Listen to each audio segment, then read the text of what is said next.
ভোক্তা অধিকার সংরক্ষণ অধিদপ্তরের অনুমতি ছাড়া রেস্তোরাঁয় অভিযান চালানো যাবে না। বিচ্ছিন্নভাবে অভিযান চালালে দায় সংশ্লিষ্ট ব্যক্তি বা অধিদপ্তরকে নিতে হবে বলে জানালেন ভোক্তার মহাপরিচালক। অন্যদিকে রেস্তোরাঁ মালিক সমিতি বলছে, কোথাও ত্রুটি থাকলে বেঁধে দেওয়ার সময় সেটা দূর করা হবে, না হলে শাস্তি মাথা পেতে নেবেন তারা। জাহিদুল ইসলামের প্রতিবেদন।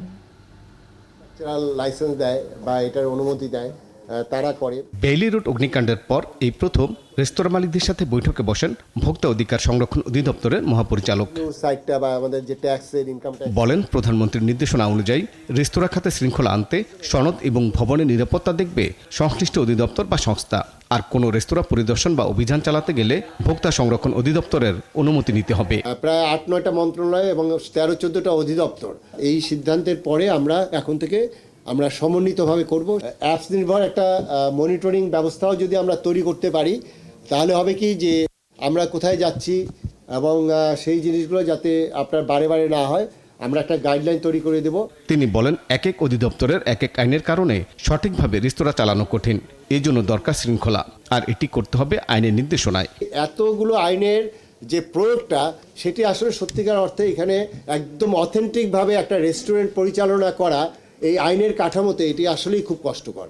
রেস্তোরাঁ মালিক সমিতির মহাসচিব বলেন, তারাও চান পরিদর্শনের নামে হয়রানির হাত থেকে মুক্ত থাকতে। এক ধরনের চাঁদাবাজি হয়, নীরব, হাত পা বাইধা গাড়িতে তুলে ফেলে পুলিশ দিয়ে। আপনার প্রবলেম আছে, আপনি হাত করা বাধায় আমাকে গাড়িতে তুলে ফেললেন, এটা তো কোনো সভ্য সমাজে হইতে পারে না। এই খাতে শৃঙ্খলা আনার জন্য ভোক্তা অধিদপ্তরের নির্দেশনা যথাযথভাবে পালনের প্রতিশ্রুতিও দেয় রেস্তোরাঁ মালিক সমিতি। একটা এক্সপার্টিস দেন যে তোমার রেস্তোরাঁয় এই প্রবলেম, এই কাজগুলো করতে 1 মাস সময় লাগবে, তোমাকে আমি 1.5 মাস সময় দিলাম, তাই না, সাইন করো। 1.5 মাস পরে আমি আবার ভিজিটে আসবো। ইফ ইউ ডোন্ট এটা ফুলফিল করতে পারো, আমরা এটা বন্ধ করে দেব। রেস্তোরাঁগুলোতে দক্ষ কর্মী তৈরি করতে সরকারের পদক্ষেপ চায় মালিক সমিতি। চেক করে তারপর অনুমতি দিলে চালানো। জাহিদুল ইসলাম, 71, ঢাকা।